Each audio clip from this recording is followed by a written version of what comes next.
Welcome back, everyone, to the Deep Dive. Great to be here.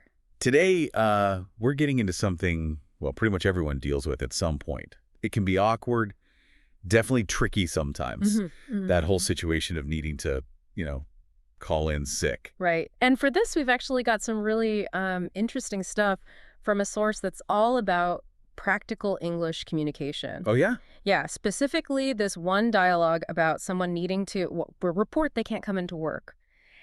And it's surprisingly usable, not just for the phrases themselves, Okay. but it also opens up some genuinely intriguing cultural bits you might not expect. Okay, I like the sound of that. Yeah. So our mission today really is to give you the language you need, but also understand what's behind the language in these situations. Exactly. We'll unpack those little social things happening in what seems like a simple phone call. The goal is you walk away feeling, clued in and ready for how this plays out in the real world. Sounds like a plan. Okay, so let's unpack this. Let's jump right into the source material scenario. We've got Julie calling her boss, Daniel. This is her first try at calling in sick. Okay. She says, actually, I'm feeling quite ill today. I think I'm coming down with the flu. I have a headache, a sore throat, a runny nose, and I'm feeling slightly feverish. So, hearing that, what do you think? Yeah. You, listening right now. Yeah. Did Daniel, the boss, buy it? Well, the source material suggests probably not. Yeah. It says Daniel didn't sound really convinced. And honestly, Julie didn't sound really sick either. Right. It's almost like a perfect example of how not to sound believable, maybe. Totally. But it's actually a great place to start for figuring out the language, right? Absolutely. Let's look at what she said, that first bit. I'm feeling quite ill today. Okay. It's direct, means I feel sick. Simple enough, but maybe a little formal. Vague. Yeah, maybe. It's professional, I guess. Not too much detail right away. Which can be a strategy, right? Keep it professional with the boss. Right. Okay. But then she says something else, and this is where I think it gets really interesting. Which part? I'm coming down with the flu. Ah, yes. Coming down with, that's a key phrase. What does it really signal? It means you're starting to get sick or you feel you're getting the flu. It's not like I have the full-blown flu right now. Right. It's the onset. Exactly. And it's a super common, very clear way to say it. It kind of suggests you're catching it early. Yeah. Letting them know as soon as you feel it coming. Maybe adds a bit of credibility. That makes sense. And then the main term we're even talking about, calling in sick. Right. And the source points out something quite smart about this phrase itself. Which is? Just how efficient it is.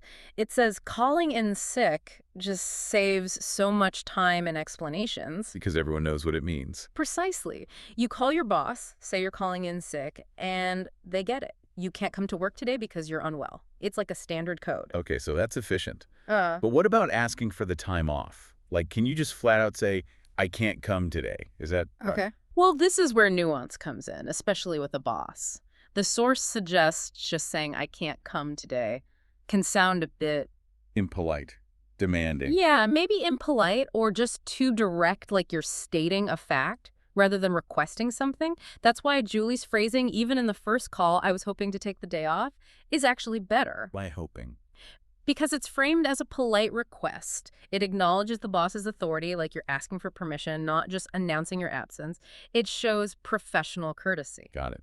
It's about the tone and respecting the structure there. Exactly. It's not just words. It's the underlying message of respect. Which actually leads us perfectly into the next point. Yeah. The delivery, how you actually sound. Right, because the source gives us a second version of this call. Yep. Same basic message, but Julie sounds different this time. Okay. So the question for you listening is, after hearing this version, did the boss believe her this time? And the analysis says? It says Daniel was understanding. And the key difference, Julie sounded pretty sick. Uh-huh. So it wasn't just the words. Not at all. It was how she said them. The delivery, the tone of voice. Yeah. It made all the difference in whether she was seen as credible.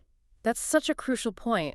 Your vocal delivery carries so much weight. It can totally change how your message lands. It's often that aha moment for people, realizing their voice itself is a tool. Definitely. And, it's relatable. We've all been there, feeling rough. Actually, just last week, I almost had to make that call myself. Oh, really? Yeah, I woke up feeling pretty rubbish.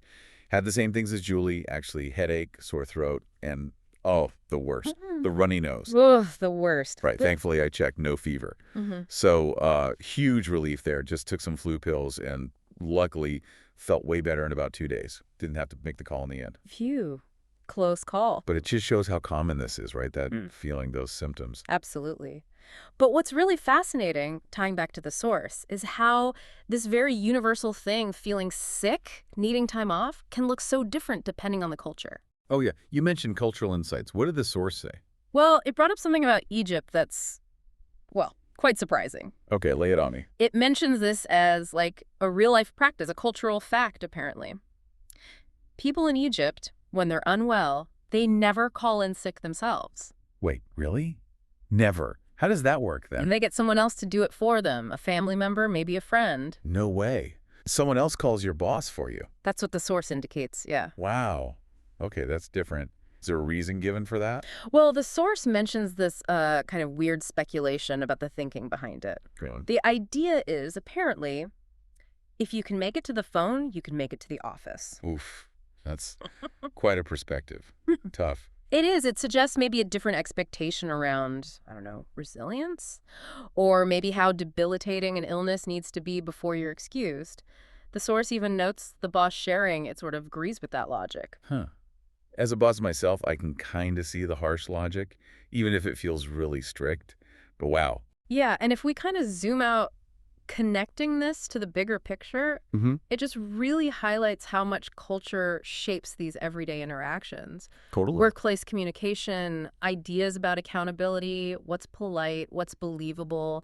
It varies so much. It really does. What seems normal to us might be completely different elsewhere. It puts our own assumptions into perspective, doesn't it? Definitely.